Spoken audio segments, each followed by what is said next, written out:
Hi, my name is Kathy Carter, and I am the itinerant teacher of the deaf and hard of hearing in the school district. I work primarily with middle school and K-8 students.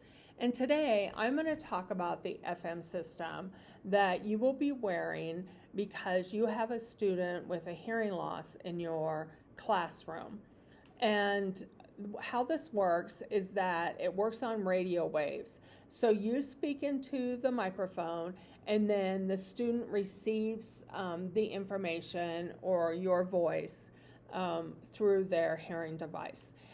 It makes your voice clearer and so that they can hear you better above background noise.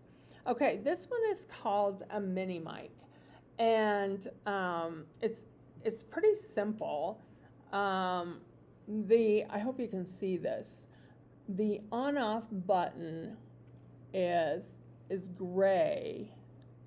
Doesn't look very good. Gray, and it's right here. I'm gonna turn it off. Okay, if you hold that button in, then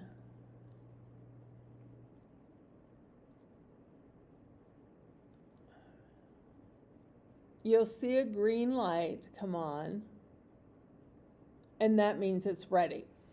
These are where your voice will be heard from, the speakers, and there's volumes on the side, so if the student isn't hearing you, you can do up and down.